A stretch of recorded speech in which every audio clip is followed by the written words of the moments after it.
c'est parfait. Brouchim Abayim, chers amis, on est très très heureux de se retrouver tous ensemble pour un nouveau cours du Rav Sadine. Alors, pour ceux qui suivent un peu donc les événements, on sort de Purim, on a fait un Purim magnifique ici. Un peu plus fort. Là, on a donc un cours tunisien à double titre, d'abord parce qu'on a, comme vous le savez, le descendant illustre du Rav, Rabbi Haïtam Lomet, qui nous fait l'honneur de venir nous donner un cours ce soir, et puis donc l'ambiance tunisienne que vous observez.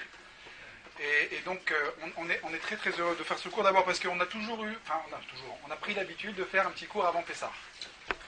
C'est bien, ça permet de se remettre les idées en place. C'est que Ramim nous dise un mois avant Pessah, c'est bien de commencer à penser à la fête, de ne pas arriver le soir du Seder en âge sans trop savoir quoi faire.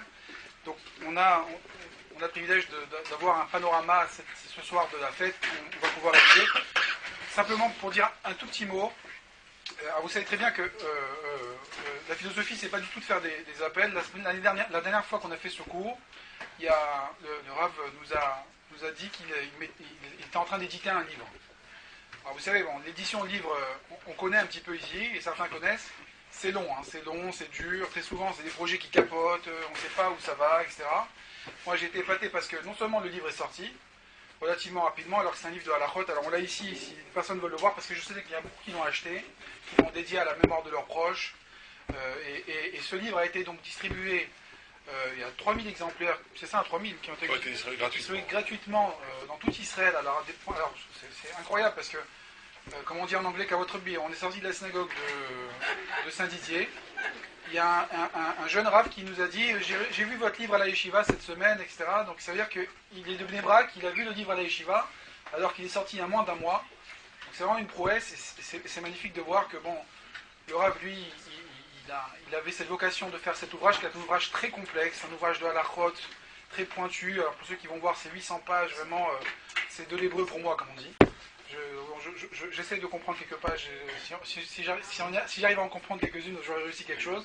C'est vraiment un ouvrage magnifique, un ouvrage de recherche qui a été fait et qui est diffusé à travers tout Israël. Donc voilà, c'était pour vous dire, vous qui avez participé généreusement la dernière fois et qui n'avez pas eu le privilège comme nous de voir l'ouvrage, il est à votre disposition ici. Vous pourrez voir ce qui a été distribué gratuitement à tout Israël. Comme tout bon auteur, il ne s'arrête pas là, puisque le Rav Sadine est en train de préparer un ouvrage sur les fêtes, un ouvrage qui va être en français cette fois-ci, donc il pense à nous, c'est formidable.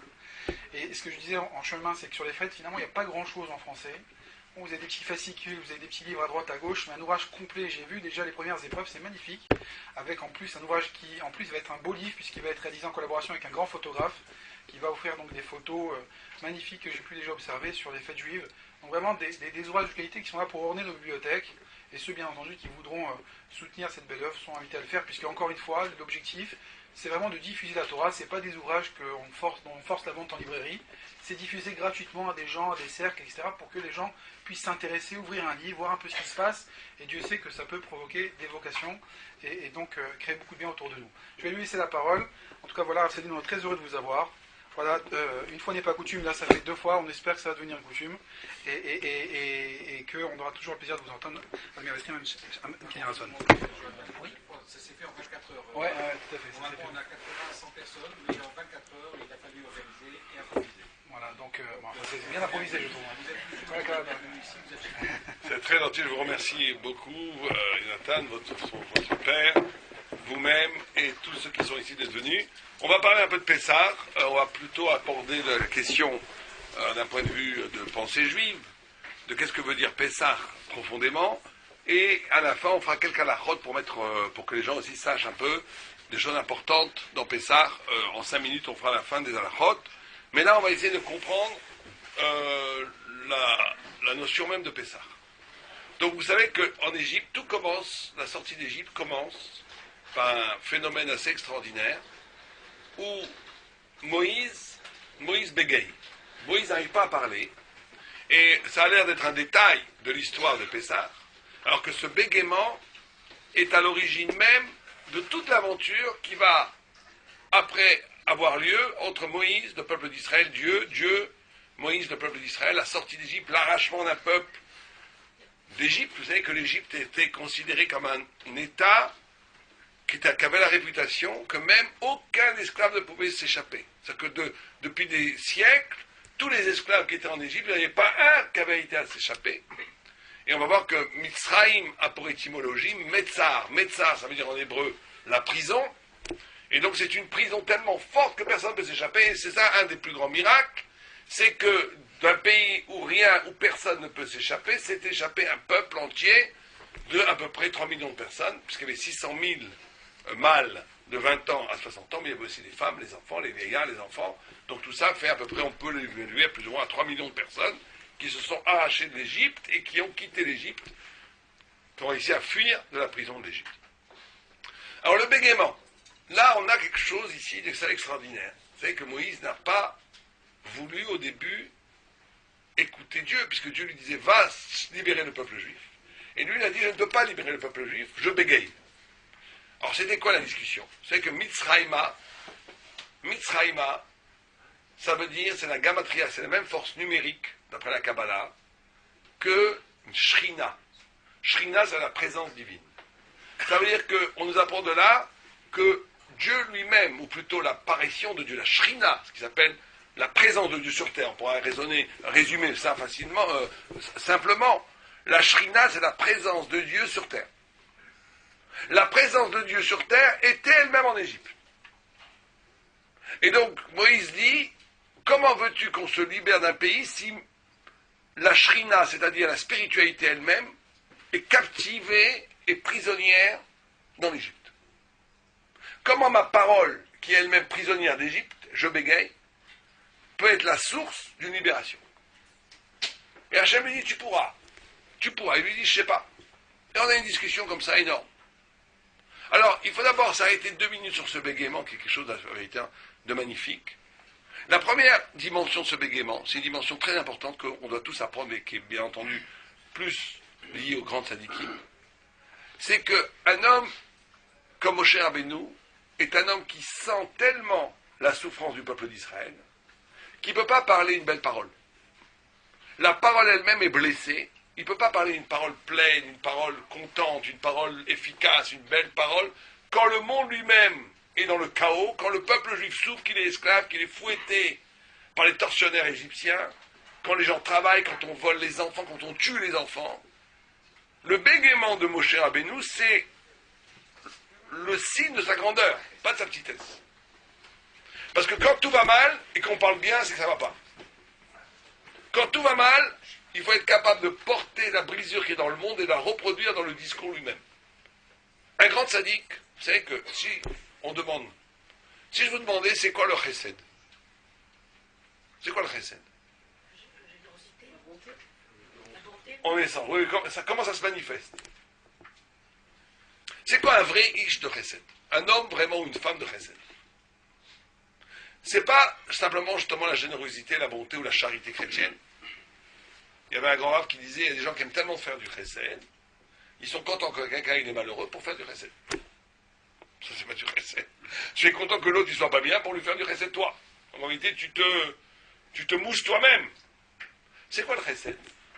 C'est ce qu'on appelle en français, mais on va le traduire, c'est un mauvais mot, mais il n'y en a pas d'autre, ça s'appelle l'empathie. Le chesed, c'est la capacité de sentir l'autre. L'autre il est malheureux, je suis malheureux pour lui. L'autre il est heureux, je suis heureux pour lui. L'autre, et la plupart des gens, c'est le contraire. La plupart des gens, quand ils voient quelqu'un qui se casse la figure, ils rigolent, super, c'est pas moi. Ils voient son copain, il a une brique qui lui tombe sur la tête. Oh, génial, c'est pas moi. Bon, c'est comme ça, l'homme est faible, il est content de ne pas être la victime. Il dit, heureusement, c'est l'autre, c'est pas moi. Ça, c'est la petitesse. Quelqu'un qui est grand, il voit son copain qui tombe, il a mal pour lui. Un peu comme une maman. Regardez une maman qui voit son fils qui tombe.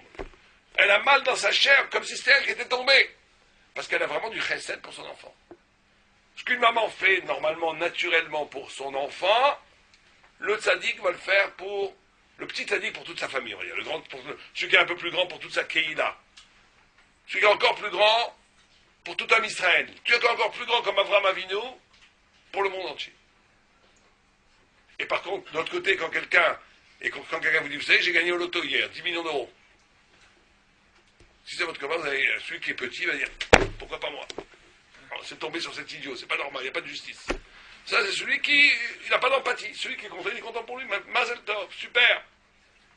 Vous comprenez, le chesed, c'est la capacité de vivre ce que l'autre vit, moi aussi. C'est la capacité d'être l'autre. La capacité d'être un niche, un homme klali, un niche universel, un homme qui est capable d'intégrer l'autre dans sa définition existentielle de lui-même, aussi bien dans le bonheur que dans le malheur. Aussi bien envers un juif qu'un non-juif. À un certain niveau, même à un non-juif. À un certain niveau, Abraham Avinu, il se sentait frère d'une humanité entière.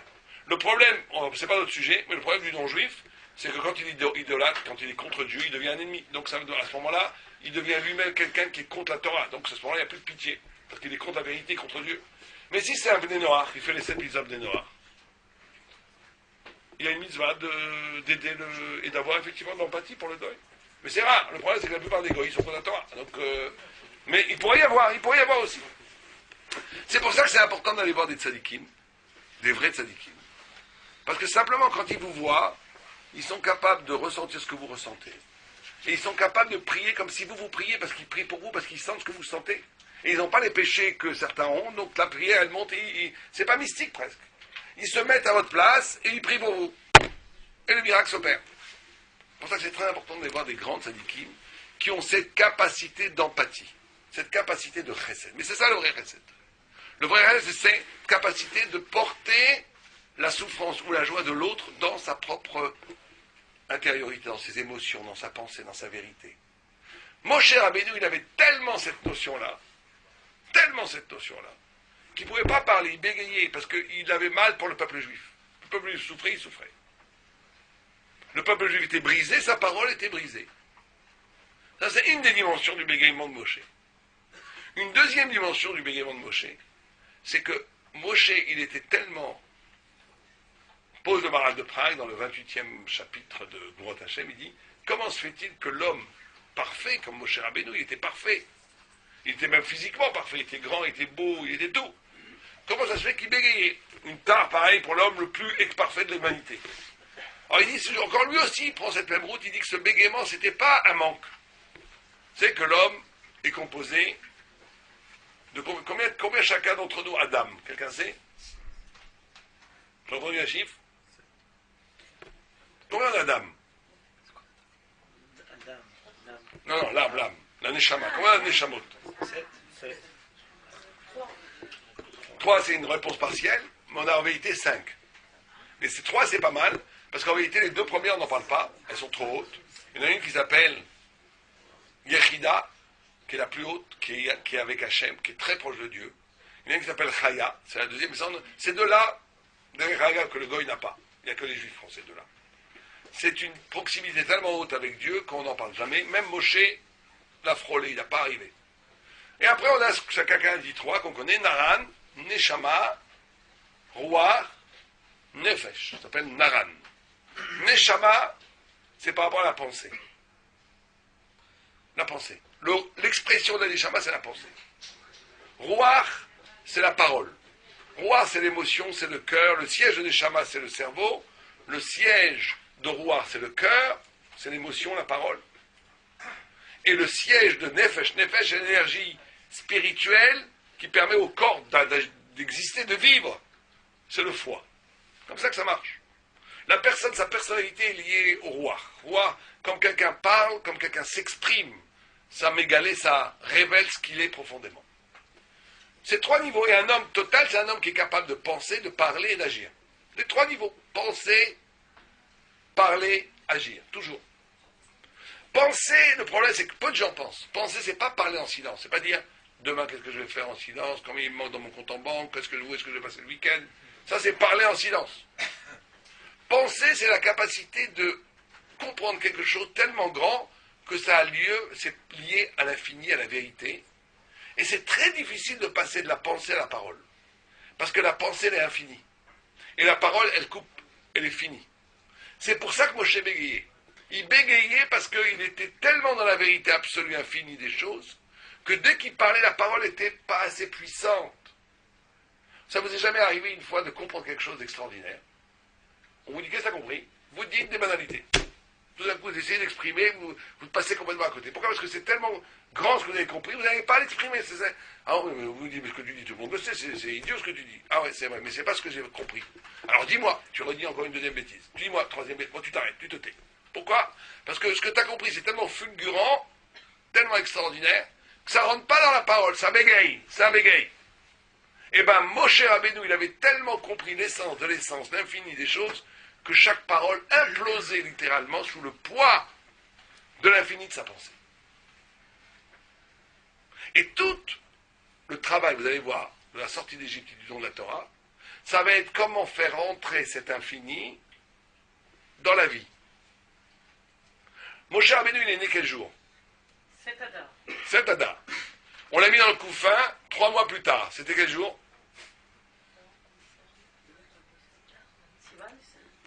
Le Sivan. Quel jour de Sivan? 7 Sivan. Qu'est-ce qui s'est passé le 7 Sivan? Shavuot, on a donné la Torah. Donc c'est pas un hasard si on l'a mis dans le couffin le jour du don de la Torah futur. Le jour où on l'a mis dans le couffin, où Yocheved, sa maman, en pleurant, a pris le petit bébé Moïse, il l'a mis dans le couffin dans le fleuve, c'était le jour de Shavuot.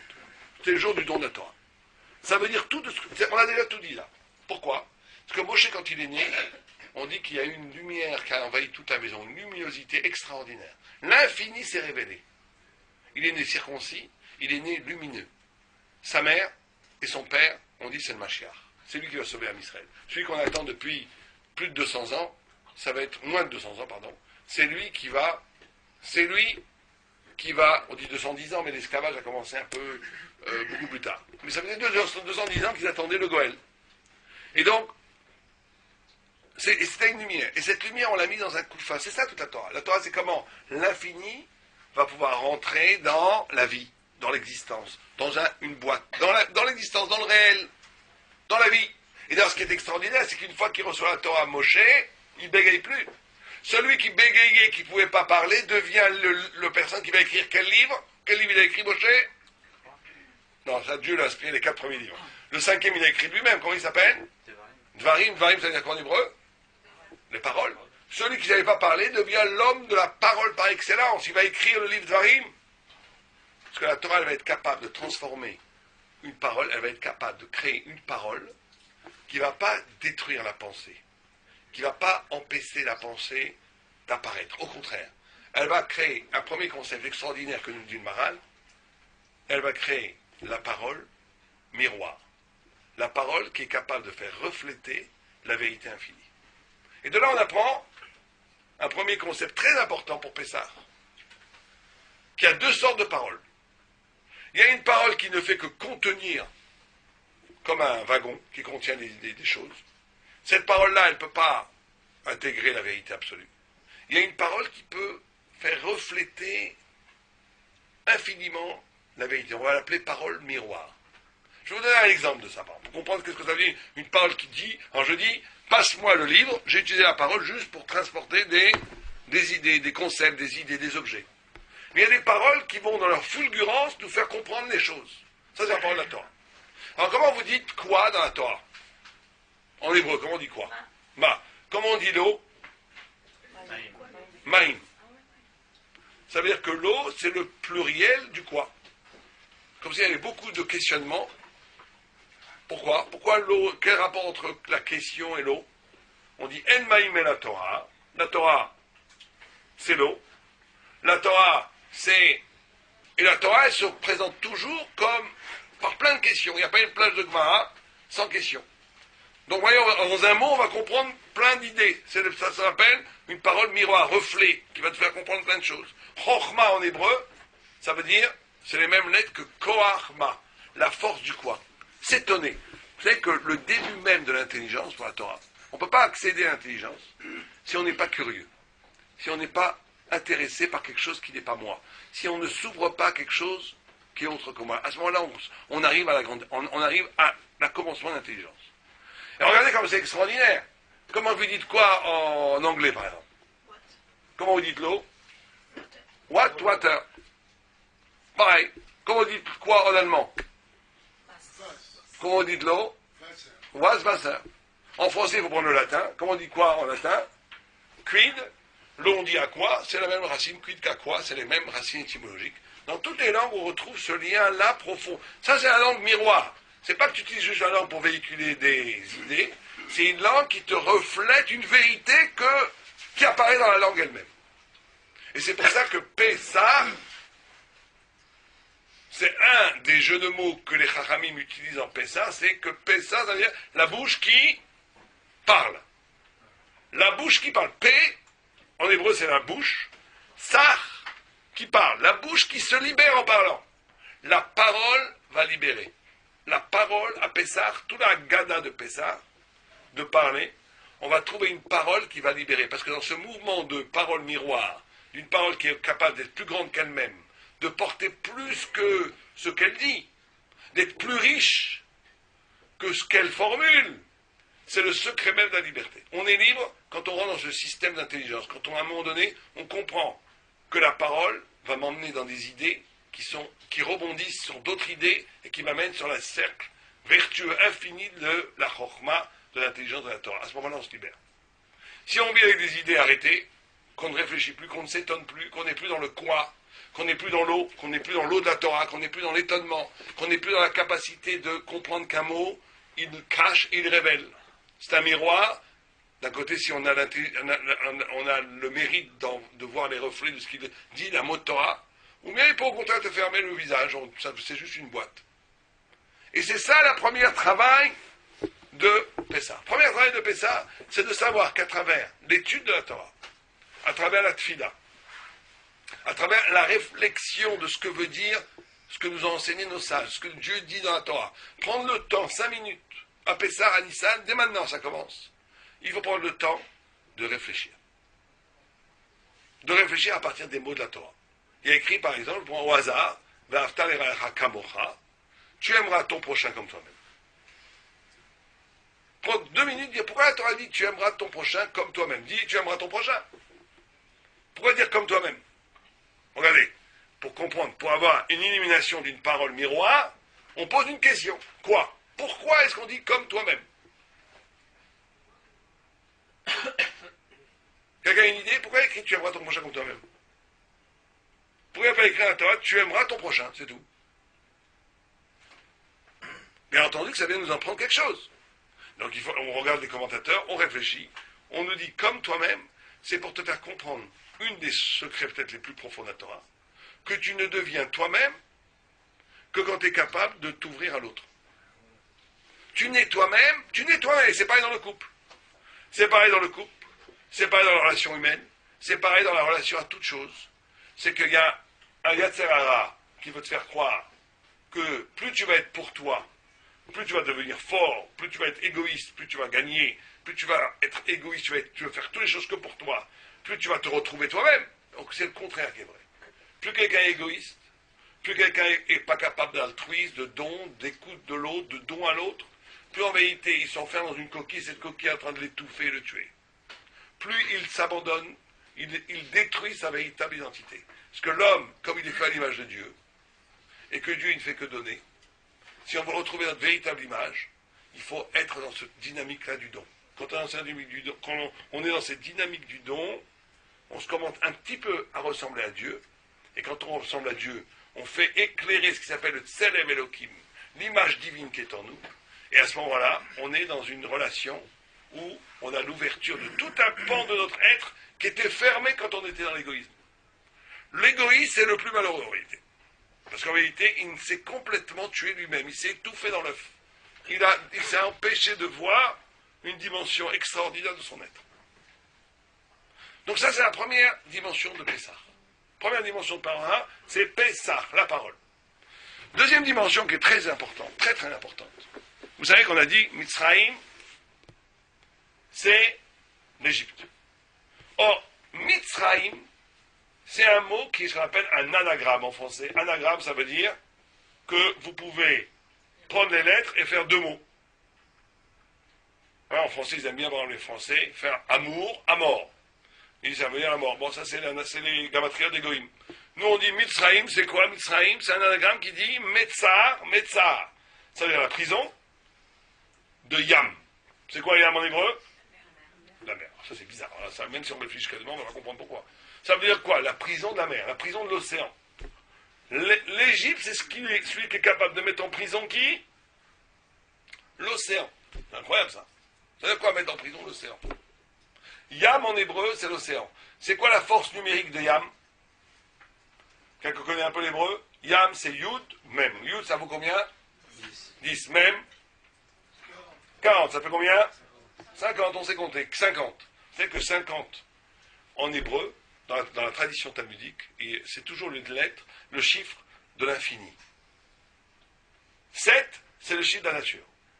7 fois 7 nous font 49. 49, c'est la nature à son maximum, la nature multipliée par elle-même.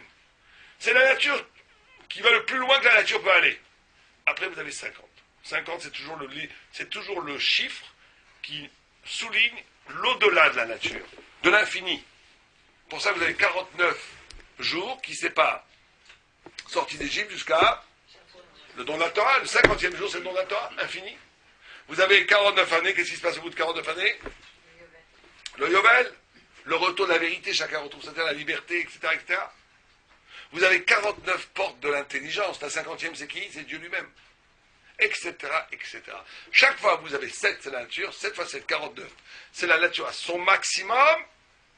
Et 50, c'est le dépassement de la nature. Toujours comme ça. D'accord? Donc, on parle ici de dépassement de la nature. On parle ici de l'infini. L'Égypte est capable de prendre cet infini, cette spiritualité, on va dire, parce qu'on n'a pas d'autre mot, et de le mettre en prison. Ça veut dire quoi, de mettre l'infini en prison? C'est de ça qu'on va sortir. Pessah, c'est dans combien de temps? Dans 15 jours, même pas 14 jours. Ce qu'on doit faire, c'est de sortir, c'est ça, on doit sortir notre spiritualité de la prison. Ça veut dire quoi mettre la spiritualité en prison? C'est quoi ce principe-là? Ça veut dire quoi mettre l'infini en prison? Alors là, on va vous révéler, pas moi, les textes. Le Maharal de Prague nous révèle un des secrets les plus extraordinaires de la Torah. Il dit la chose suivante. Il dit, il y a deux genres de personnes dans le monde. Il y a ceux qui pensent, il y a ceux qui mettent l'infini en prison, et il y a ceux qui détruisent la prison par l'infini. Qu'est-ce qu'il veut dire par là? Il dit comme ça. Il dit comme ça. Que mettre l'infini en prison, c'est considérer à un moment donné que toute la spiritualité n'est que le produit de la matérialité. C'est que le chomer, en hébreu on appelle ça le chomer et la tsura. Le chomer c'est la matière, la tsura c'est la forme spirituelle. Si vous avez une pâte à modeler, la pâte à modeler, elle va être riche de toutes les formes, d'accord? Qu'est-ce qui est premier? C'est la pâte à modeler ou la forme? En première vue, on va dire la pâte à modeler. Alors, quand on pense comme ça, et on pense tous naturellement comme ça, on est égyptien. L'Égypte, il pense qu'avant tout, il y a de la matière, et que toute la matière, en se sophistiquant, elle va donner de la spiritualité, de la religion, des idées. Mais qu'avant tout, il y a de la matière neutre. Qu'avant tout, dans le monde, il n'y a que de la matière. Et d'ailleurs, c'est ce que pensent beaucoup de scientifiques aujourd'hui. Qu'est-ce que pensent les scientifiques? Au début, Big Bang, il y a de l'énergie. Cette énergie immense, en se refroidissement, elle va faire les premiers atomes. Les premiers atomes vont faire une sorte de masse qui va faire la loi universelle de la gravitation, qui va faire les premières galaxies. Vous allez avoir après des atomes qui vont faire des molécules qui vont faire des planètes qui vont faire du minéral qui va faire du végétal, on ne sait pas très comment, mais ça marche comme ça. Le minéral qui va faire du végétal, le végétal qui va faire de l'animal, l'animal tout d'un coup il fait un homme, l'animal un peu plus intelligent que les autres, qui commence à être un homme, l'homme il se sophistique, il arrive à des idées, il arrive à la fin de la pyramide, il arrive à l'idée de Dieu. Dieu nous préserve d'une telle pensée. Mais c'est ce que pensent 90% des hommes. Quand tu penses comme ça, qu'avant tout il y a de la matière, et que la matière en ce développement va créer des systèmes spirituels, tu mets l'infini en prison. C'est aussi simple que ça.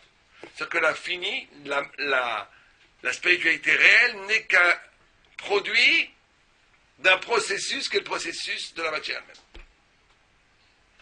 Alors que nous, on dit exactement le contraire. On dit Istakla beoraita bebarait alma. Dieu a créé la Torah avant de créer le monde. Dieu a créé la Torah avant de créer le monde. Il a créé la forme avant la pâte à modeler. On est capable d'insuffler une forme à la pâte à modeler que parce que cette forme existait avant la pâte à modeler. Dieu a créé la Torah qui est l'esprit, la spiritualité du monde avant le monde. Pour vous faire comprendre cette idée, il y a une très belle explication d'un grand rabbin qui s'appelait le Beth Halevi. Vous savez que si quelqu'un connaît la Haggadah, il y a dans la Haggadah les 4 fils. Il y a le Tzadik, le Racha, le Tam et Mishenot de Lishon, celui qui ne s'est pas posé les questions. Le Racha, il pose une question très simple. Il dit quoi? Quelqu'un connaît la question du Racha? Qu'est-ce qu'il dit? Pourquoi on fait tout ça? Bravo. Mazot lachem. Voilà, on peut traduire. Votre traduction vous avez fait, pourquoi on fait tout ça? Mazot lachem. C'est quoi ça pour vous? Oui, c'est une question de Tunisien. Mazot lachem. C'est quoi ça pour vous? C'est pas du bon français. C'est quoi ça pour vous? Alors, Mazot lachem. Qu'est-ce que c'est que tout ça? Qu'est-ce qu'on lui répond? C'est pour ça que Dieu nous a sortis d'Égypte. Drôle de discours. Il y a un dialogue ici, presque incompréhensible. Et le Beth Halevi vient, après ce qu'on vient d'expliquer, il dit une chose extraordinaire. Il dit, c'est très simple. Le Racha, lui, il pense. Comme beaucoup d'entre nous peuvent le penser de façon naturelle. Pourquoi est-ce qu'on fait la fête de Pessah? Pourquoi est-ce qu'on fait la fête de Pessah? Pourquoi? Je vous demande. Pour se souvenir de quoi? Qu'on est sorti d'Égypte. Vous êtes tous d'accord? Si vous êtes tous d'accord, attention, vous pensez comme celui qui, je ne vais pas dire comme le Racha de la Haggadah. Mais c'est normal, tout le monde pense comme ça naturellement. Le Racha, il pense que pourquoi je fais la fête de Pessah comme souvenir d'un événement historique qui s'appelle la sortie d'Égypte. Donc, regardez bien, dans cette façon de penser, qu'est-ce qui est premier, la matière ou la forme? Qu'est-ce qui est premier, la matière ou l'idée? Dans cette idée, la matière. La matière. Il y a d'abord un événement matériel qui est la sortie d'Égypte, qui va créer, générer une religion, une mitzvah, une spiritualité qui est la commémoration de la sortie d'Égypte. On a la matière qui va générer une spiritualité. Et donc lui, il dit, ici, c'est ça le système. Il dit, à quoi ça sert tout ça? Ça y est, on ne va pas faire tout le temps répéter, se rappeler quelque chose qui est passé depuis 3000 ans. On peut faire d'autres choses. Il y a eu depuis la Révolution française, il y a eu, je sais pas moi, on peut commémorer d'autres choses. On ne va pas répéter tous les ans, se souvenir d'un événement qui s'est passé il y a 3000 ans, on n'est pas fou. 3300 ans. Et pourtant. Alors qu'est-ce qu'on lui répond? Qu'est-ce qu'on lui répond? On lui dit, en yiddish, Hamar. On lui dit, idiot, t'as rien compris? Toi, tu crois qu'on fait Pessah parce qu'on est sorti d'Égypte. Alors que c'est le contraire qui est vrai. La notion de Pessah, c'est la notion d'un acte spirituel. Abraham, il mangeait déjà les galettes 500 ans avant la sortie d'Égypte. La notion de libération, elle est éternelle, elle existe avant le monde. La notion de s'arracher à la matière, elle existe depuis que Dieu a créé le monde. C'est la liberté de l'homme. L'exigence, l'impératif qui est demandé à l'homme d'être plus grand que la matière, d'être plus grand que les processus, de toucher à son âme qui n'est jamais le produit des parents, de la société, etc., etc., mais qui est le lien lumineux qu'il a avec Dieu. Il est en chacun d'entre nous, il est éternel. Et la mitzvah de Seder, elle existe indépendamment de la sortie d'Égypte. Mais comme Dieu, il ne veut pas qu'on soit un peuple purement intellectuel, purement spirituel, il ne veut pas qu'on soit des moines, il veut que la vérité s'inscrive dans le monde. Il a créé un événement historique qui s'appelle la sortie d'Égypte pour donner à l'idée spirituelle de la libération une assise dans le réel. Donc vous comprenez, c'est le contraire. Avant le monde a été créé la notion de liberté, la notion de Chérout, la notion de Géoula. Mais Dieu maintenant, il va faire en sorte que cette idée-là, elle se réalise, elle arrive dans le monde. Vous comprenez la différence? C'est qu'on peut voir les choses, le même événement, on peut voir de deux façons. Donc vous avez un événement et une manifestation religieuse de cet événement. Qu'est-ce qui est premier? La pâte à modeler ou la forme? Qu'est-ce qui est premier? C'est d'abord l'événement, sorti d'Égypte, qui va créer une religion qui s'appelle le Seder. Ou non? c'est exactement le contraire. Le Seder, c'est l'essence même des choses. C'est la vérité. C'est la spiritualité. C'est le sens de la liberté. Simplement, ce sens de la liberté, Dieu, il a créé la pâte à modeler qui s'appelle le grand récit de l'univers pour que s'inscrive dans le monde la vérité. Parce qu'il ne veut pas que cette vérité reste en haut. Il veut qu'elle s'inscrive dans le monde. Et donc tout va dépendre de comment on raisonne. Et vous savez que ça va très loin. Parce que celui qui vit dans le premier système, il va vivre toute sa vie comme ça. Il va croire que ce qui lui arrive, c'est toujours à cause d'une cause qui lui arrive avant. Il va dire, si j'ai rencontré quelqu'un, si je me suis marié, c'est parce que je l'ai rencontré. Et dans ce cas-là, t'aurais pu rencontrer quelqu'un d'autre. Je vous donne juste l'exemple, par exemple, du couple. Si tout se crée à partir d'événements. Donc voilà, j'ai épousé X, Rachel a épousé Shimon, très bien. Vous auriez pu être Rachel avec Lévi, et Shimon avec Léa, etc., etc. Donc, si avant tout est arbitraire, mais si tu dis la rencontre qu'on a eue, c'est la révélation d'une union essentielle d'âmes-sœurs, qui était là avant même la création de la Gemara, elle dit que chacun a des Ivugim, chacun a une âme-sœur qui l'attend. Et donc la rencontre, c'est qu'un prétexte pour que ces Ivugs se fassent. C'est pas qu'on s'est rencontrés, maintenant on devient Ivug. Donc ça va changer tout. Est-ce qu'on va être le produit d'un processus matériel? Est-ce qu'on va être juste passif? Ou bien est-ce qu'on va être capable de vivre sa vie comme la capacité d'effeuiller, de révéler ce qui est au plus profond de nous et le sens de pourquoi j'ai été créé. Et c'est le choix cardinal à la vie, c'est un choix très dur. Parce que c'est facile de faire de vie dans le premier système. Je suis passif, j'ai rien à faire. Boum, on me trimballe ici, le lendemain je rencontre quelqu'un, je suis comme ça. Le lendemain, on propose ça, je fais ça. On propose le contraire, 3 jours plus tard, je dis pourquoi pas. Je suis une boule de billard, boum, je suis passif. Donc là, je suis dans la matière, le chamor, ça s'appelle le chomer, c'est le même lachon que chamor, qui veut dire l'âne, parce que l'âne, tu as un coup à gauche, il va à gauche, tu as un coup à droite, il va à droite. Il est matière. Il n'a pas d'autonomie, il n'a pas de sourire, il n'a pas d'indépendance. Il subit la vie. Là, on est en Égypte. À un moment donné, le juif est celui qui dit 2 minutes. 2 minutes. Qu'est-ce que je fais ici? Cette question, qui a l'air banale, bateau presque, c'est la question la plus précieuse au monde. Qu'est-ce que je fais ici? Qu'est-ce que Dieu veut de moi? Le Chazonich, il dit une chose incroyable. Il dit, imaginez un homme, vous-même, demain matin, vous ouvrez les yeux, au lieu de vous trouver chez vous, vous êtes dans un château magnifique, avec un immense salon, une table en bois très longue, avec des fruits superbes dessus, des gâteaux, cachar les madrines, écrit, tout, on a tout prévu. Des chaises, une cheminée, il fait chaud, tout. Imaginez qu'un homme, il se réveille un matin comme ça, il mange, il va dormir, je ne pose pas de questions. Ce serait pas ma boule? Ce serait ma boule. Pose la question, qu'est-ce que tu fais ici? Qu'est-ce qu'on veut de moi? Qu'est-ce qui se passe? Et bien, le Chazonich, j'ai dit, on est tous des maboules. Parce qu'on est né dans une planète qui est le plus beau des châteaux. Il y a la cheminée, c'est le soleil. Il y a la table avec les fruits, c'est tous les vergers, toute l'abondance nourricière que Dieu nous donne. Et nous, qu'est-ce qu'on fait? On mange, on dort, on procrée, on meurt. Pose-toi une question, 2 minutes, mais qu'est-ce que c'est que tout ça? Qu'est-ce qu'on veut de moi? Qu'est-ce qu'on veut de moi? Pourquoi je suis là? Qui c'est qui m'a mis dans ce château? Quand tu commences à te poser cette question, tu rentres en connexion avec le pourquoi de ta vie, tu rentres avec la tsura. Et à ce moment-là, tu découvres des choses. Tu découvres des potentialités en toi que tu n'aurais même pas imaginé quand tu étais dans notre système. Dans notre système, tu étais Ahmar, tu étais un Hamor, on te faisait à droite à gauche, tu étais un capable, tu n'avais pas de force. Tout d'un coup, quand tu t'es posé un petit peu cette question, tu vas découvrir de nouvelles perspectives, de nouvelles forces, de nouvelles grandeurs, de nouvelles choses à faire. C'est la deuxième chose qu'il faut faire à Pessah. Le premier, la parole, on a dit. Libérer la parole. Reconnaître dans les paroles les reflets de la vérité. Le deuxième, faire ce basculement d'une vie où la matière est première et toutes les formes de spirituelles, quand je dis spirituel, ça peut être psychologique, mental, tout ce que vous voulez, sont le produit d'un processus matériel, pour basculer à un moment donné où je trouve la forme séparée, la forme pure. Alors la troisième chose, troisième volet, c'est les aliments qu'on doit manger à Pessah. Alors, quand tu avais le temple, combien d'aliments on mangeait? Combien de choses on était obligé de manger? Quelqu'un a une idée? Allez, certains, vous le savez. Qu'est-ce qu'il faut manger à Pessah, soir? Matzah, c'est 1. Non, pas l'os. 2. L'os, on n'a pas le droit de manger. Maror, c'est 2. 3.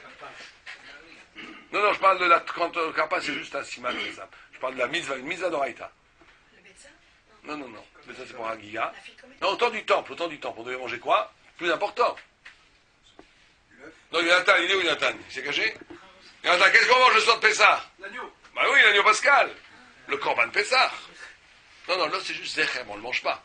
Quand on était au temps du temple, on mangeait le corban. L'os, il ne fallait pas le casser, il ne fallait pas le manger. Et la quatrième chose, ça, pour les Français, vous devriez savoir, les 4 coupes de vin.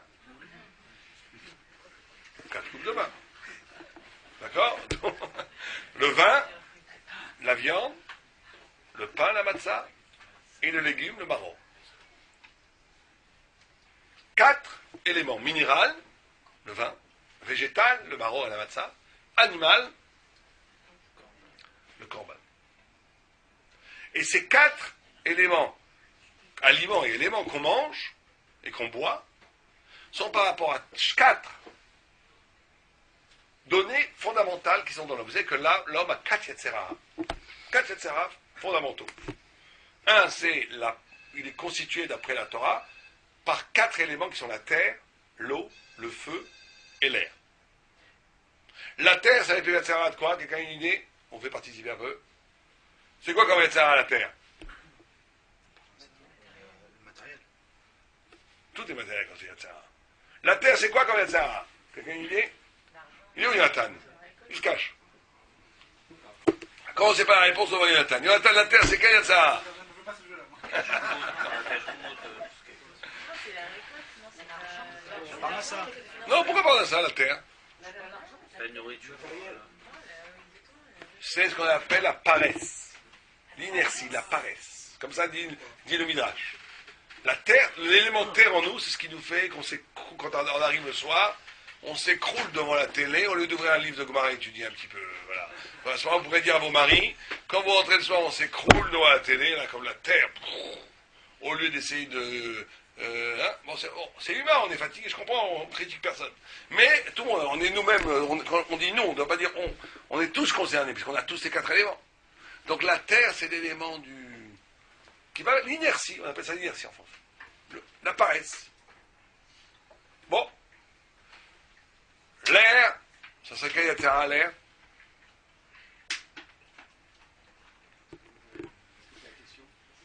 L'air.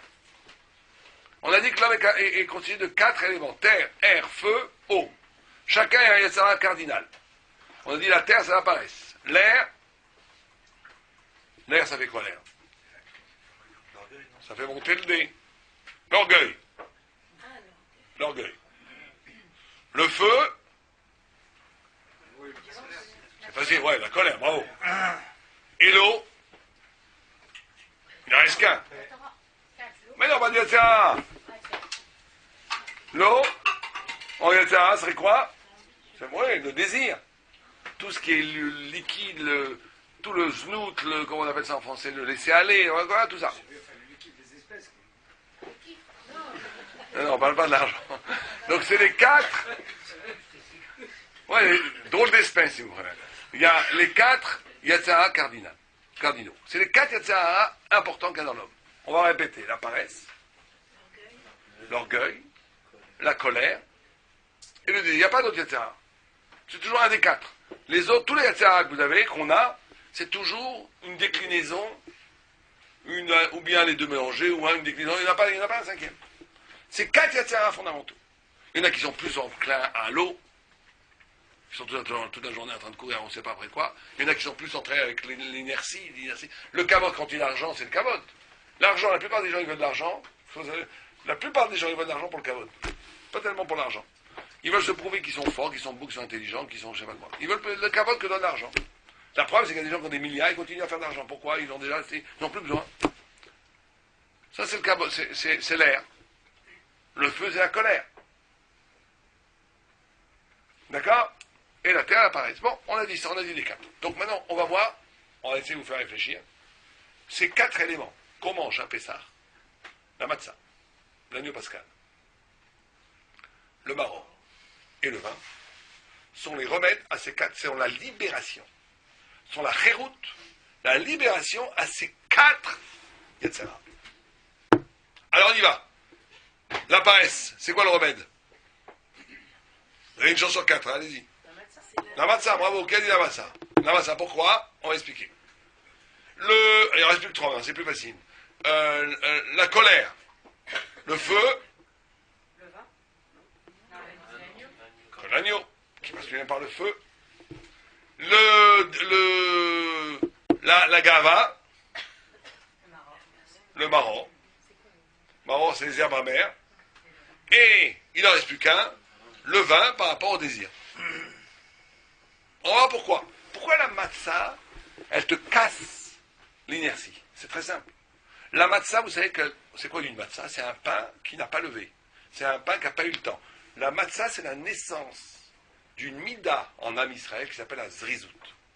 Zrizout en hébreu, en français, il faudrait dire, mais c'est très mal traduit, le zèle. Mais c'est très mal traduit.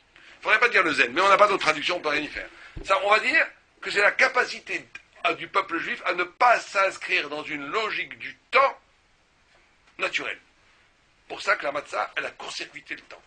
Le paradis qui dit, Am Israël est né comme un peuple éternel, parce que justement, la matzah qui n'a pas gonflé, c'est Am Israël est né en sortant d'Égypte, et il est né dans une alliance avec Dieu, justement, qui n'obéit pas à la logique de l'histoire qui va comme elle va, de l'inertie, des processus. Am Israël, il a une capacité de rentrer en connexion avec Dieu qui défie toute logique. Regardez, si vous aviez été, vous savez que Am Israël a fait encore une fois le chiffre 4, il y a eu combien d'exils en Israël? 4. Premier, c'est Babylone, deuxième, c'est la Perse, troisième, c'est la Grèce, quatrième, c'est Rome. Rome, qui dure jusqu'à aujourd'hui. Édom. Si vous avez été au temps de la perte de Babylone, où le peuple juif était déraciné de sa terre, où on avait perdu notre autonomie politique, notre autonomie même du langage, tout, on a tout perdu. Et on aurait vu Babylone qui était un empire phénoménal avec Nabuchodonosor.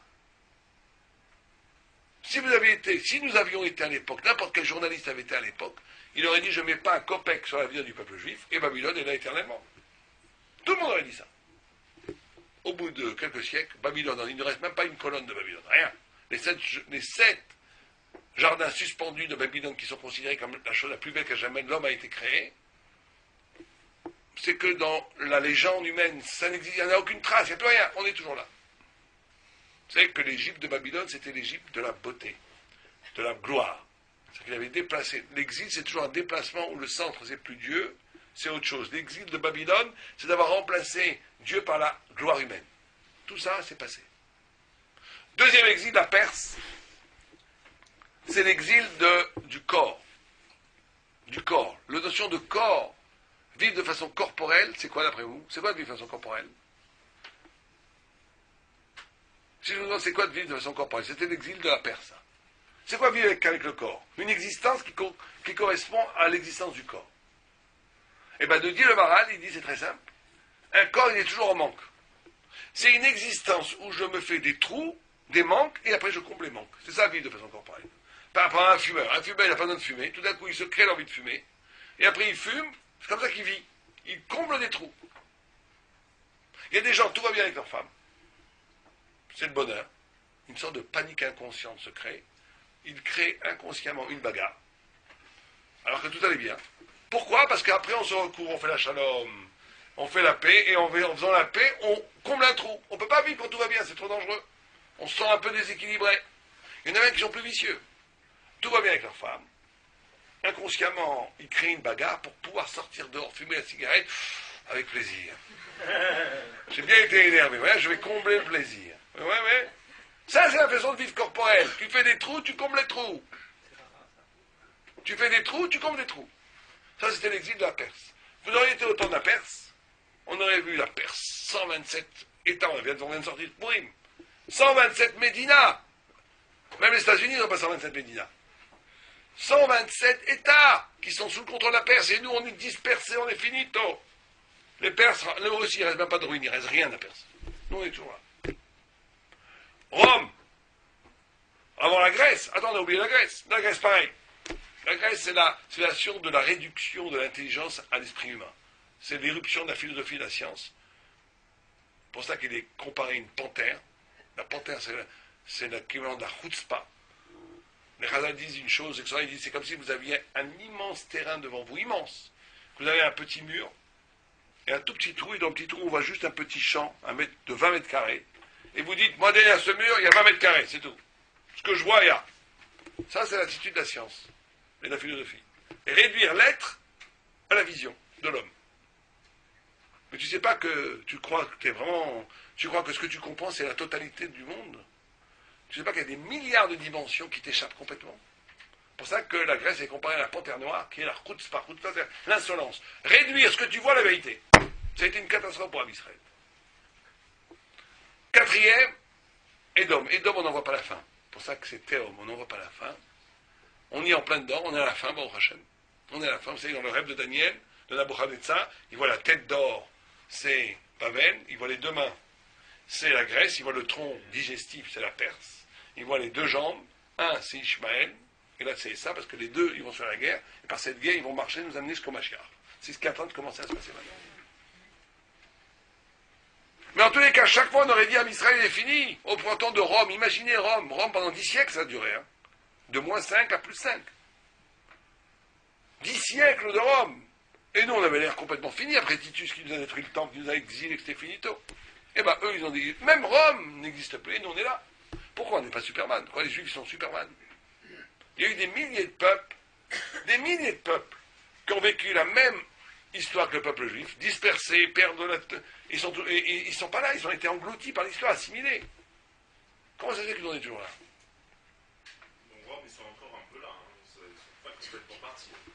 Rome est là symboliquement, mais il n'y a plus l'Empire romain. Symboliquement, les symboles, ils les ont gardés. Les États-Unis, l'Allemagne. Ouais, on est d'accord, c'est Édom. Ils ont gardé les C'est Édom. Mais la question n'est pas est-ce que Édom reste ou pas. La question est-ce qu'un peuple, dans des conditions comme la nôtre, qui ont perdu leur État, qui ont perdu leur autonomie politique et des références du langage, la langue nationale, etc., là, il n'y en a pas un seul. Pas un seul. Qui a duré 30 siècles. Pas un seul. Qu'un État, tant qu'il reste État, peut rester, mais on sait très bien, il disparaît. Ça prend 10, 15, 20 siècles. Mais nous, on est toujours là. Comment ça se fait? C'est très simple. C'est parce qu'on est lié à cette notion-là que, c'est que tout le temps, et c'est une autre dimension de Pessah qui est très importante, c'est la notion de Chodesh. Vous savez que la première mise qui a été donnée à la Torah, c'est quoi? Rosh Chodesh. En sortant d'Égypte, Dieu nous a donné Rosh Chodesh. Chodesh est un temps dont le centre de gravité n'est pas le passé, mais le futur. Les Goïms, ils vivent dans un temps où leur empire est toujours basé sur une cause archéologique du passé. C'est-à-dire même les historiens, quand ils essaient de comprendre les civilisations, ils comprennent la Révolution française, ils disent c'est parce qu'il y a eu la misère, parce qu'il y a eu Voltaire qui a écrit des bouquins, parce que la royauté n'a pas su se réformer, blablabla. Tout le temps des questions du passé qui font une conséquence du présent. Comme ça qu'on fait de l'histoire. On essaie de comprendre les événements à partir d'éléments passés. Chez le peuple juif, ça ne marche pas comme ça. C'est pour ça qu'il n'obéit pas aux règles de l'histoire. Le peuple juif, son centre de gravité, c'est le futur. Ça, zman en hébreu, qui veut dire temps, a la même racine étymologique que la zmin, invité. C'est comme si le présent était déjà invité à un futur qui apparaît déjà prodigieusement actif dès maintenant.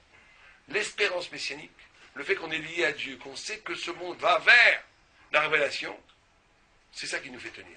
C'est ça qui nous alimente. Donc on est bien dans une autre histoire. Donc les immenses civilisations, elles avaient une cause passée. Si cette cause, elle meurt, elle se fane, aussi grand soit le château, il s'effondre.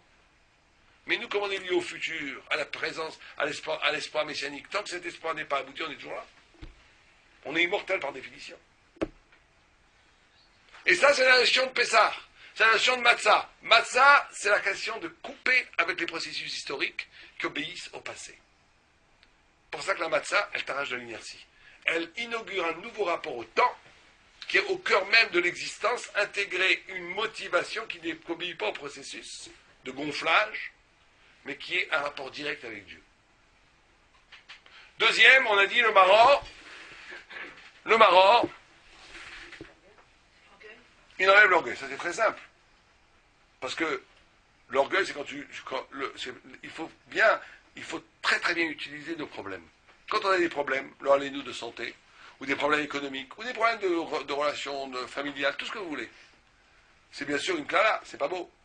Mais il faut savoir l'utiliser. Le peuple juif est celui qui peut transformer une malédiction en exultation. en bénédiction. Comment? Il dit, mais ça c'est bien pour mes bidotes. Le tzaddik, il est capable d'utiliser ça. Il dit, bon, ça va m'enlever de l'orgueil. Le maror, c'est celui qui va t'apprendre que tu es fini. Et cette finitude, qu'il n'y a que Dieu qui est absolu. Ne te crois pas pour tout puissant, ne te prends pour rien du tout. Il n'y a que Dieu qui est absolu. Et donc, le maror, la souffrance, elle va donner cette capacité-là de comprendre, de t'éveiller à une conscience que le principal, c'est Akadosh Baruch Hu, pas toi. Tu ne peux pas bâtir un avenir en gonflant ton ego. À un moment donné, ton ego, il va prendre un coup sur la tête. C'est toujours comme ça. Mais ce qui est extraordinaire, c'est que le maror, il doit se manger avec la matzah. C'est pour ça qu'on mange le korer. Parce qu'on est vraiment libre, que quand on est capable de dire que même que tout était bien, tant qu'on cache quelque chose, tant qu'on a de la rancune, du ressentiment, tant que le malheur n'a pas été intégré dans l'économie générale de notre conscience, de notre vie, on n'est pas libre. On est libre que quand on a compris que même ça c'était bien. C'était dur, mais tout était là, il fallait que ça soit, c'est formidable. Là on est libre. Il faut manger le maror avec la matzah. Pas le maror à côté de la matzah. Avec la matzah. Parce qu'au cœur même de la libération, il y a la capacité de transformer le mal, le malheur, la souffrance, comme un des éléments positifs de la vie. Et ça, on peut le faire que si on est humble. Si on veut toujours orgueilleux, on ne peut pas positiver le mal. Le troisième, c'est, on a dit, le vin. Le vin, c'est la capacité justement de s'arracher. 4 coups de vin, c'est 4 degrés de libération. C'est que là, on rentre dans un des choses les plus profondes. Comment on dit plaisir dans la Torah? Tanoug, oneg. Oneg, c'est l'anagramme, même lettre, que nega. Lèpre, peste.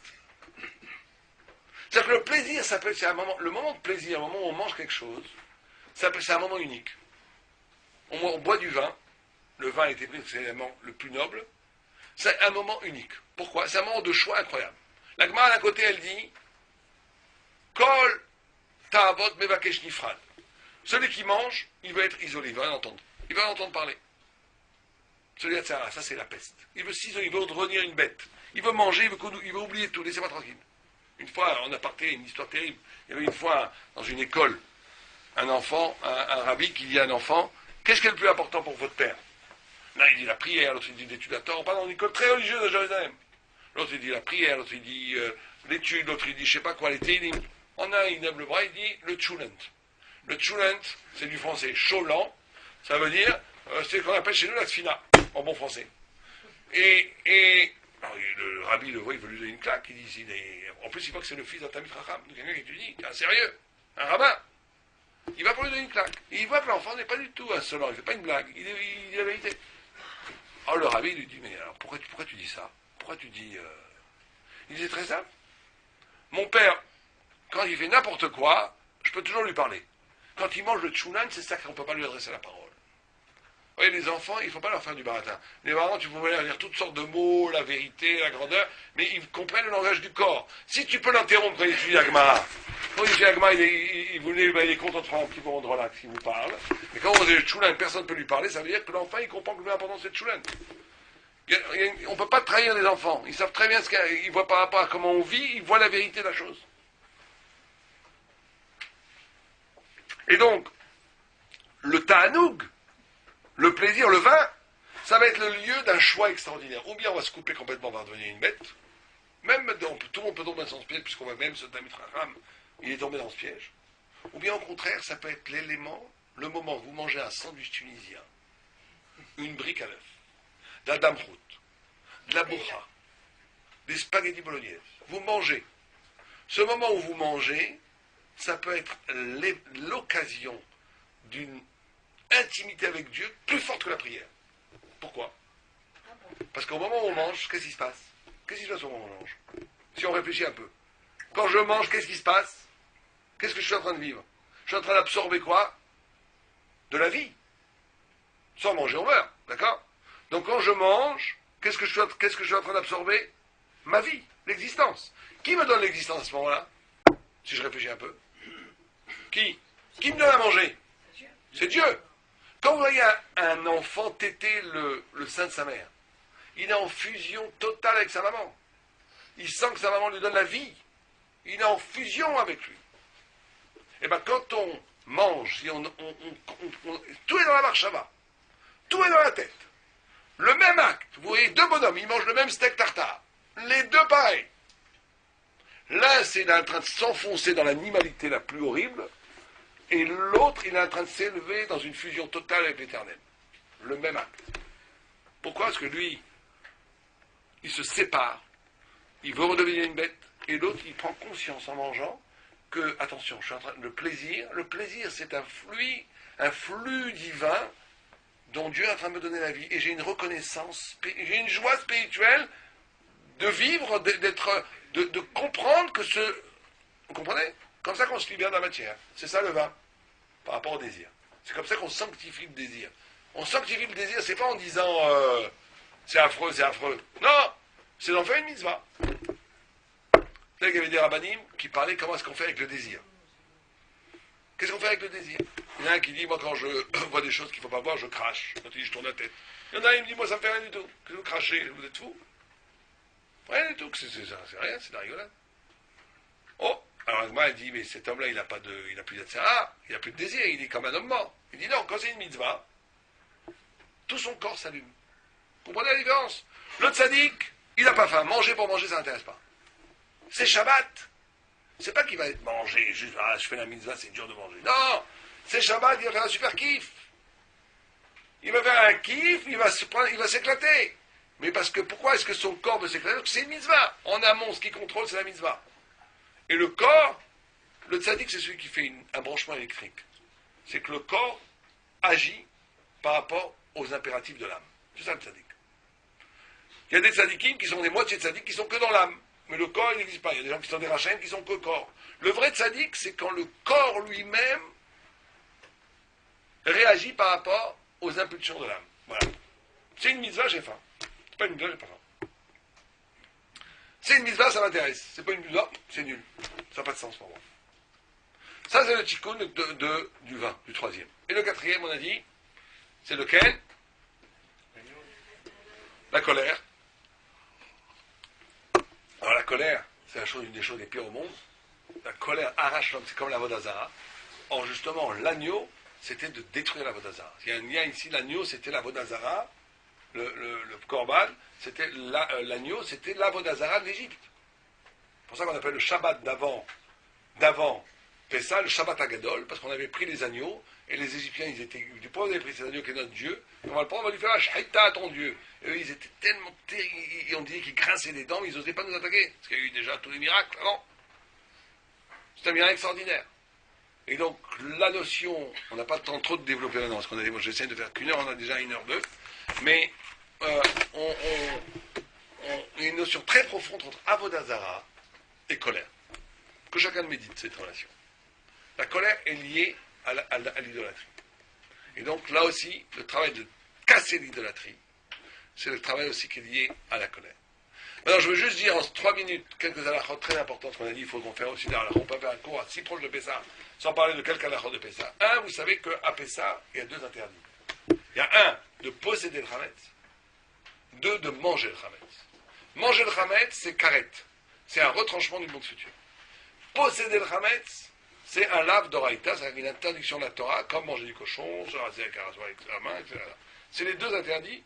On n'a pas le droit de posséder le chametz, on n'a pas le droit de manger le chametz. C'est 2 choses différentes. On peut ne pas manger de chametz du tout en tout Pessah, mais transgresser à chaque seconde, balgraï balbasé, quand on garde une bouteille de whisky chez soi, sans l'avoir détruite ou sans l'avoir vendue conformément à la halakha. Donc c'est 2 obligations différentes. Il faut se débarrasser du chametz, ou bien physiquement en le détruisant, en le jetant, ou si on veut garder, par exemple, des bouteilles de whisky qui coûtent des fortunes, et qu'on ne veut pas faire, alors il faut faire une vente, il faut demander à un rabbin comment on le fait, c'est une vente très sérieuse qu'il faut savoir faire, c'est pas n'importe comment, et on fait la vente à un goy, par exemple, pour ne pas posséder du chametz pendant Pessah. Ça, c'est la première chose. D'accord? Très important d'avoir les deux dimensions. Maintenant, quand on fait la bdika chametz, d'accord, on fait aussi 2 choses, bdika et bitoul. Bdika, c'est-à-dire qu'on cherche le chametz pour le détruire, mais il faut aussi le mevatel. Le bitoul, ça veut dire l'annulation dans le cœur. Les femmes sont obligées de faire le bitoul si elles vivent tout seules, ou si elles ne vivent pas avec le mari. Les hommes, les femmes, l'obligation, toutes ces halachot-là, la femme et l'homme ont exactement le même niveau d'obligation. Il n'y a aucune différence. Une femme qui vit toute seule doit faire le bitoul, doit faire le bdika, doit détruire le chametz, elle ne peut pas garder du chametz chez elle. D'accord? Pour tout ce qui est la cajérisation, je ne sais pas si vous faites la cajérisation ou pas, ou personne vous achète tout nouveau. Bon, alors, en tous les cas, il y en a ceux qui veulent cachériser de la vaisselle, ça on en parlera une autre fois parce que c'est un peu compliqué, mais en gros, le principe, il est kebolo carpolto. De la même façon qu'on utilise la chose, on la cachérise. Par exemple, si vous avez une fourche qui a été sur le feu, et vous avez mis des steaks avec des croûtons de pain dedans, on va dire, alors vous voulez cachériser cette fourche. Pour ça, il faut la passer dans le feu. Ça ne suffit pas de mettre un gala dans l'eau. Parce qu'on dit kebolo carpolto. De la même façon que la fourche a absorbé le hametz, pour qu'elle expulse le hametz, elle doit passer dans le même principe. Donc comment on fait? On la met dans le feu, jusqu'à qu'elle devienne rouge, qu'elle éjecte des étincelles. Par contre, des choses qui ont été avec du liquide, comme une casserole, il faut la mettre elle-même dans une casserole bouillante ou l'eau bout dans la périchonne. Ou bien des choses qui n'ont jamais été dans le feu directement, comme une assiette ou des couteaux, mais qui ont reçu quelque chose d'un périchonne, pour les rendre cachées, il suffit de verser sur elles de l'eau bouillante d'une bouilloire électrique, etc., etc. C'est comme ça qu'on cachérise les choses. Maintenant, très rapidement, le soir du Seder, ce qui est très important de faire, c'est deux choses. Un, il faut manger, femme et homme, pareil. Au moins 30 grammes de matzah en moins de 2 minutes si c'est possible, ou en moins de 4 minutes si c'est possible. Mais pas plus. Ça s'appelle Kazai Kede Achilat Pras. On n'a pas fait la mitzvah. Et les femmes ont la même obligation que les hommes de manger des matzot. Si on va manger un matzah, comment ça va? Qu'est-ce que tu vas faire demain? Voilà. Je vais manger en un quart d'heure mon magalette. J'ai rien fait. Autant pas manger de galette. Pour manger un kazai, il faut manger penché. On peut peser la matzah avant. On va dire qu'une grande matzah, elle fait au moins 60 grammes, donc une demi-matzah. Une demi-matzah, on la mange en 4... Bon, si c'est trop dur, 4 minutes. Ceux qui peuvent, les hommes, ou ceux qui ont un grand appétit, qui essaient de manger en moins de 2 minutes. Voilà, on est yotzé, d'après toutes les chitotes. Parce que c'est des marques locales comme c'est Achilat Pras. Mais on se penche et on mange un kazait en moins de 2 minutes, en tous les cas en moins de 4 minutes. Très important. Il faut acheter, mesdames et messieurs, c'est très important, sinon on ne fait pas la mitzvah, une matzah shmura, mishaat ketzira.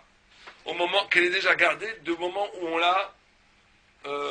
où on a fait la coupe du blé dans les champs. Ça s'appelle, vous demandez la matzah shmura depuis la ketzira, depuis la coupe. Parce que ça, on a fait la mitzvah d'après tout le monde. Si on le fait que le shat, l'isha, c'est des discussions si on a fait la mitzvah ou pas. Donc comme c'est peut-être la dernière mitzvah qui nous reste de la Torah où on mange, c'est une mitzvah Toraïta de la Torah de manger, ça va coûter un peu plus cher, ça va coûter 30 € au lieu de 20.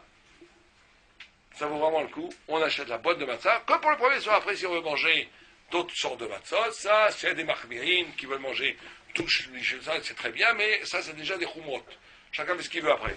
On peut être marmé, on peut être méquin, on peut manger les autres. Mais par contre, les 2 premiers soirs, en tous les cas, le premier soir, surtout, où c'est de la Torah, c'est très, très important d'avoir dans la matzah shmura, mishat ketzira. C'est-à-dire qu'on demande de la matzah qui est shmura depuis le moment qu'il y avait des juifs quand ils ont fauché le blé. Qui gardaient que c'était chameau, qu'il n'y a pas un grain de blé qui a commencé à enfler, ça s'appelle chameau. D'accord? Combien est-ce qu'on mange de kazaï de matzah le soir de Seder? Quelqu'un sait en tout? 3 ou 4 ou 5. Parce que celui qui fait la bracha, il doit manger 2 kazaï, lui. Celui qui fait la bracha, il doit manger 2 kazaï. 2 fois 27 grammes. Alors ceux qui reçoivent, ils mangent qu'un kazaï. Donc à 2, il y a plus de korer. C'est 3, et plus à la fin, ça personne ne le fait. Personne ne le fait, mais il faut le faire. Les khatrila. Il faut manger le afikoman à kazaï, mais aussi il faut manger la matzah qu'on mangeait avec l'afikoman. L'afikoman, c'est zecher les korban. Pessah. Or, le korban, on le mangeait avec une matzah. Donc ceux qui veulent faire la halakha jusqu'au bout, ils mangent 2 kazaït à la fin du repas. C'est très dur. Après le repas, 2 kazaït. Tu manges manger 2 kazaït, donc tu manges un kazaït de korban pessah, plus un kazaït. N'oubliez pas les 4 verres de vin. Messieurs ou mesdames, même, la mitzvah, les méadrines, c'est pas de boire du jus de raisin, c'est de boire du vin. Parce que le vin, le jus de raisin, c'est bien, mais le vin, ça s'appelle cherout. Donc si on peut, si on peut pas, on mange du jus de raisin, c'est aussi très bien. Mais ceux qui peuvent, c'est bien de boire du jus. Bon, voilà, on va arrêter là. Est-ce qu'il y a des 2 ou 3 questions avant? On peut manger l'œuf et l'agneau. Non, on ne mange pas l'agneau le soir de ça. On ne doit pas dire, très grande halakha aussi, que les gens se trompent. Il ne faut pas dire, cette viande-là est pour Pessah. Assour. C'est quand je crois d'amour. Parce que ça fait comme si c'était un korban. On ne doit pas dire, cette viande, quand on va à la boucherie, donnez-moi de la viande pour Pessah. Faut pas dire, donnez-moi la viande pour la fête. pour Yom Tov, parce qu'on n'a pas le droit de dire la viande pour Pessah, c'est comme si on faisait un korban. Aujourd'hui, il n'y a pas de korban. Pessah, c'est un korban. On va dire, donnez-moi de la viande pour la fête. Bien, je vais juste vous dire, oui. S'il vous plaît, on ne vend pas la travette qui ne contient pas de travette. Oui. On ne la vend pas. Non. Non, parce que sinon on est obligé. Non, après, il faut faire la tefila, il ne faut pas la vendre. Il ne faut pas la vendre, parce qu'après, vous êtes obligé de faire le mikvé, c'est une catastrophe. Ceux qui ont vendu la reine, c'est une... On peut la laisser dans le travette. La question de Comment? On ne vend pas la vaisselle. On peut la laisser dans la vaisselle, c'est les bâtiments. C'est pas grave, il n'y a pas d'interdiction d'avoir de la vaisselle, pas cachère. Par contre, vous devez vendre le chametz qui est sur la vaisselle, s'il en reste, au cas où.